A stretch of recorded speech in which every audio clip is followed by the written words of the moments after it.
Hello, good evening everyone. आज फिर से इस नए सेशन में आपका स्वागत है।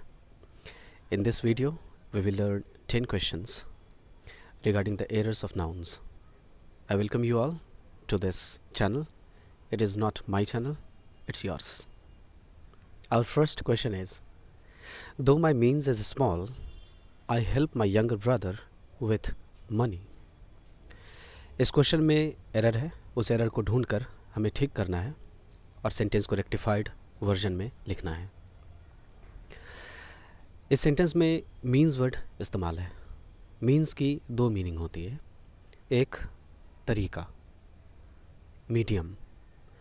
जब मीन्स वर्ड से मीडियम की मीनिंग आए तब इसे सिंगुलर समझा जाता है, लेकिन मीन्स वर्ड से जब धन, वेल्थ इसकी मीनिंग आती है तब मीन्स को प्लूरल समझा जाता है। यहाँ पर गौर करें कि मेरी आमदनी कम है, फिर भी मैं अपने छोटे भाई को पैसों से मदद करता हूँ। आमदनी के सेंस में मीन्स वर्ड इस्तेमाल में है, यानी मीन्स प्लूरल नाउन की तरह ट्रीट किया जाएगा। और मीन्स के बाद हमने इज़ लिखा है, ये गलत है, तो हमें आर लिखना चाहिए इज़ की जगह पर। करेक्ट फॉर्म होगा, though my means are small I help my younger brother with money. Means are small. Next question. Has the agenda for tomorrow's meeting been drawn up? Agendum. Agendum word singular है। अगर हम पुराने इस्तेमाल को देखें तो अजेंडम word singular समझा जाता है और इसका प्लूरल एजेंडा होता है, लेकिन आज के मॉडर्न इंग्लिश में एजेंडा वर्ड सिंगुलर की तरह ट्रीट होता है।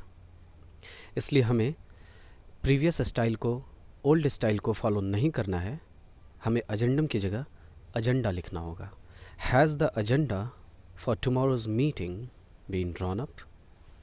अब गौर करें, एजेंडा के साथ हमने हैज़ लगाया है। हैज़ द एजेंडम की जगह has the agenda. This is right. Number third, his hat was blown of by a strong air. His hat was blown off by a strong air. Blown off आप जो यहाँ देख रहे हो, इसकी meaning होती है उड़ा देना। तो स्ट्रॉन्ग एयर से उसकी टोपी, उसका हैट उड़ा दिया गया है। मतलब तेज़ हवा चल रही है, हवा बहुत ही स्ट्रॉन्ग है और इसकी टोपी उड़ गई है, ये मीनिंग है। लेकिन स्ट्रॉन्ग के साथ हम एयर वर्ड का इस्तेमाल नहीं करते। एयर स्ट्रॉन्ग नहीं हो सकती, विंड स्ट्रॉन्ग होता है, इसलिए हमें एयर की जगह को भरना होगा विंड से। एयर की जगह पर हमें विंड लिखना होगा, एयर को आप रिप्लेस कर दें। And now the correct version is his hat was blown off by a strong wind. This is correct. Next, if the cattles enter the field please drive them out. अगर cattles खेतों में घुस आए, जानवर अगर खेत में आ जाए तो कृपा कर उन्हें दूर भगा दें। कैटल्स लिखा है हमने, कैटल्स वर्ड रॉन्ग है। कैटल्स वर्ड प्लूरल है नहीं, कैटल खुद में प्लूरल है। कैटल का प्लूरल अगेन हम एस लगाकर कैटल्स ना बनाएं। कैटल मतलब ही होता है बहुत सारे जानवर, तो हमें यहाँ कैटल लिखना होगा, कैटल नहीं। If the cattle enter the field please drive them out, हमें कैटल लिखना चाहिए। Number fifth, there is no place for you on this bench. उस बेंच पर तुम्हारे लिए कोई जगह नहीं है। नॉर्मली तो हम हिंदी में ऐसे ही बोलते हैं, तुम्हारे लिए कोई जगह नहीं है, तुम्हारे लिए यहाँ कोई जगह नहीं है, और जगह को हम ट्रांसलेट कर देते प्लेस लिखकर। अब गौर करें कि ट्रांसलेशंस ही एकमात्र उपाय नहीं है भाषा को सीखने का। ट्रांसलेशन हमारी मदद बहुत दूर तक नहीं करता है। किसी भी भाषा की उसकी अपनी डिसिप्लिन होती है। हिंदी की अपनी डिसिप्लिन है, इंग्लिश की अपनी डिसिप्लिन है, संस्कृत की अपनी डिसिप्लिन है, French has its own discipline. Likewise हम ट्रांसलेशन ना करें, बल्कि इंग्लिश में इस सेंस में हम क्या लिख सकते हैं, हमें उस सेंस को देखना होगा, हमें उस कॉन्टेक्स्ट को देखना होगा। तो प्लेस मतलब जगह, यहाँ पर हमें रूम लिखना होगा। There is no room for you on this bench. उस बेंच पर तुम्हारे लिए कोई जगह नहीं है। आपको लग सकता है रूम से जगह की मीनिंग कैसे आ रही है। आप गौर करें, क्रिकेट में ऑफ साइड में रूम बनाकर क्रिकेटर बैटिंग करते हैं, रूम बनाकर छक्के लगाते हैं। ओके, यानी जगह बनाकर। विराट कोहली ने रूम बनाकर मारा, तो रूम बनाकर मतलब क्या? जगह बनाकर। सो रूम मीन्स जगह। जिस सेंस में आप कह रहे हैं कि बैठने के लिए तुम्हारे लिए जगह नहीं है, हमें रूम कहना चाहिए। सपोज़ आप ट्रेन में हैं और बर्थ पर जगह नहीं है और कोई अगले पैसेंजर आपसे पूछते हैं क्या मुझे यहाँ बैठने देंगे, आप उन्हें ऐसा मत कहो there is no place for you on this berth. Wrong. There is no room ऐसा बोलेंगे, there is no room for you on this berth, there is no room here. Understood. Okay, number 6, mister Bhatia, our English teacher, takes great pains in his work. Mister Bhatia जो हमारे अंग्रेज़ी शिक्षक हैं, बहुत ही ज़्यादा मेहनत करते हैं अपने कामों में। यहाँ इंग्लिश टीचर लिखा है हमने, इससे साफ जाहिर होता है कि इंग्लिश सब्जेक्ट पढ़ाने वाले ये टीचर हैं। लेकिन याद रहे, इंग्लिश टीचर हम नहीं कहेंगे सब्जेक्ट पढ़ाने के सेंस में। इंग्लिश वर्ड इंग्लैंड का एडजेक्टिव है, जैसे अमेरिकन वर्ड अमेरिका का एडजेक्टिव है, इंडियन इंडिया का एडजेक्टिव है, चाइनीज़ चाइना का एडजेक्टिव है। उसी तरह से इंग्लैंड का एडजेक्टिव इंग्लिश है। अगर हम कहें mister Bhatia is an Indian teacher, इससे जाहिर होता है कि वो इंडिया के रहने वाले हैं। उसी तरह से मैं कहूँ mister Bhatia is an American teacher, तो इसे समझा जाएगा कि वो अमेरिका के रहने वाले हैं। तो यही मीनिंग अभी यहाँ आ गई है कि mister Bhatia our English teacher.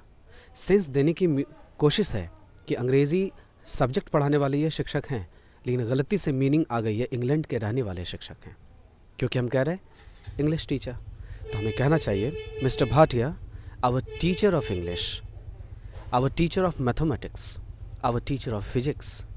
This is the right way of saying this. आप समझ चुके होंगे, इसलिए आप कहें यहाँ mister Bhatia our teacher of English takes great pains in his work. Number 7, the police has arrested the thief. Police word plural word है, एक प्लूरल नाउन है, जबकि इसके अंत में एस नहीं लगा है, यानी सिंगुलर जैसे दिखने वाले प्लूरल नाउन है। एक कैटेगरी आती है नाउन चैप्टर में कि there are some nouns that are singular in looking but plural in function. Police भी कुछ वैसा ही एक नाउन है, दिखने में सिंगुलर लगता है, जैसे children word, MEN main word, WOMEN women देखें। तो ये सारे वर्ड्स सिंगुलर लगते हैं दिखने में, लेकिन प्लूरल होते हैं फंक्शन में, इस्तेमाल में प्लूरल होते हैं। तो साफ जाहिर है, आप समझ ही चुके होंगे, द पुलिस हैव होगा, हैज़ की जगह में हैव लिखना होगा। The correct format is the police have arrested the thief. Next, the wages of sin are death. Wages की दो मीनिंग। दिन भर आपने एक मज़दूर से काम कराया और उनके सम्मान में, उनकी सेवा के लिए आप शाम में उन्हें पेमेंट देते हो, वो भी वेजेस ही कहलाता है। लेकिन यहाँ सिन मतलब पाप, और पाप का परिणाम मौत है, आप ये कहना चाह रहे हो। यानी वेजेस की मीनिंग परिणाम के सेंस में है। तो वेजेस से जब मीनिंग परिणाम की आए, पेमेंट की नहीं, पेमेंट की मीनिंग आए तो वेजेस प्लूरल समझा जाता है। लेकिन परिणाम की जब मीनिंग आए वेजेस से, तो वेजेस को सिंगुलर समझा जाता है। और यहाँ यही है कि अगर आप पाप करते हो तो उसका अंजाम, उसका परिणाम, उसका रिज़ल्ट डेथ है, यानी पाप का परिणाम मौत है। The wages of sin is death. Are की जगह इज़ करना होगा, क्योंकि वेजेस की मीनिंग यहाँ रिज़ल्ट की है, परिणाम की है। Number 9, the weather of Delhi does not suit me. Delhi का मौसम मुझे सूट नहीं करता है। अब गौर करें, वेदर बहुत जल्दी जल्दी बदलता है। वेदर मतलब जो कुछ क्षण के लिए टिकने वाला मौसम। लेकिन आप दिल्ली में रह करके ये महसूस किए होगे, ये नहीं कि आप दिल्ली गए हो और वहाँ से आ गए हो 1 मिनट में। It is not possible. और तब आप ये स्टेटमेंट कह रहे हो the weather of Delhi does not suit me. तो किसी जगह आप रहते हो कुछ दिनों के लिए, महीने भर के लिए, 3 महीने के लिए, या 1 सप्ताह के लिए ही, तो आप पर वहाँ का क्लाइमेट अफेक्ट डालता है, वहाँ का क्लाइमेट प्रभाव डालता है आप पर, अफेक्ट करता है वो, तो आप उसके इफ़ेक्ट को महसूस करते हो। तो क्लाइमेट के कारण आप कहोगे कि मुझे क्लाइमेट दिल्ली का सूट नहीं करता है, वेदर सूट नहीं करता है, it makes no sense. Because आप कहीं कुछ दिन के लिए रहोगे, और क्लाइमेट एक लंबे समय तक की स्थिति को कहते हैं, मौसम के लंबे समय तक की स्थिति को क्लाइमेट कहते हैं। इसलिए यहाँ वेदर ना लिखकर हमें क्लाइमेट लिखना चाहिए। The climate of Delhi does not suit me. Number 10th, I met him in the hospital and inquired about his state of health. गौर करें, I met him in the hospital and inquired about his state of health. His state नहीं होगा, उसकी स्थिति नहीं, बल्कि उसके स्वास्थ्य की स्थिति। His health के साथ लगना चाहिए, his state के साथ नहीं। स्थिति तो हेल्थ की है, स्थिति उसकी नहीं, स्वास्थ्य की स्थिति, द स्टेट ऑफ हेल्थ। अब किसी के हेल्थ की बात है तो the state of his health हमें कहना चाहिए I met him in the hospital and inquired about the state of his health. Inquired about the state of his health. His state of health is wrong. आप समझ चुके होंगे। Thank you so much. मिलते हैं next video में और कुछ इसी तरह की अच्छी जानकारी के लिए। और हाँ, आप वीडियो मिस ना करें, बहुत सारी अच्छी चीज़ें बताऊंगा। I promise. Take care.